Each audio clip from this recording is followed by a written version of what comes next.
भगवद गीता अध्याय 2 श्लोक 13 में श्री कृष्ण अर्जुन को समझाते हुए कहते हैं कि जैसे इस शरीर में जीवात्मा बचपन से जवानी और फिर बुढ़ापे को प्राप्त होती है, वैसे ही मृत्यु के बाद आत्मा नए शरीर को प्राप्त करती है। ज्ञानी पुरुष इस परिवर्तन पर शोक नहीं करते। इस श्लोक का गहरा तात्पर्य आत्मा की अमरता और शरीर की नश्वरता को स्पष्ट करना है। श्री कृष्ण अर्जुन को यह समझाने की कोशिश कर रहे हैं कि शरीर परिवर्तनशील है, लेकिन आत्मा अविनाशी और शाश्वत है। मनुष्य के जीवन में विभिन्न अवस्थाएं आती हैं: शिशु अवस्था, किशोर अवस्था, यौवन, प्रौढ़ावस्था और वृद्धावस्था। इन अवस्थाओं का परिवर्तन स्वाभाविक है। हम बचपन को छोड़कर युवावस्था में आते हैं, फिर बुढ़ापा आता है।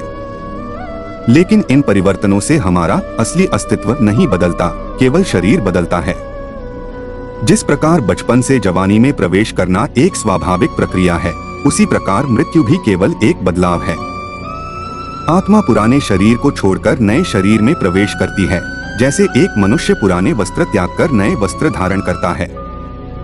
श्री कृष्ण कहते हैं कि जो इस सत्य को समझता है वह शोक नहीं करता, क्योंकि शरीर नाशवान है पर आत्मा अमर है।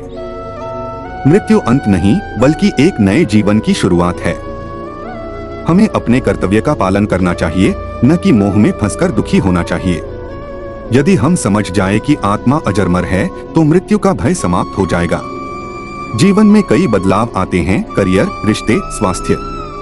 यदि हम शरीर परिवर्तन की तरह इन बदलावों को स्वीकार करना सीख लें, तो मानसिक शांति प्राप्त कर सकते हैं। आत्मा के अस्तित्व को समझकर हम भौतिक संसार के बंधनों से मुक्त होकर आध्यात्मिक उन्नति कर सकते हैं।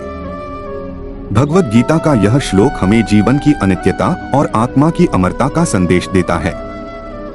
हमें शरीर के परिवर्तन और मृत्यु पर शोक नहीं करना चाहिए, बल्कि अपने कर्तव्यों का पालन करना चाहिए और आध्यात्मिक उन्नति की ओर बढ़ना चाहिए।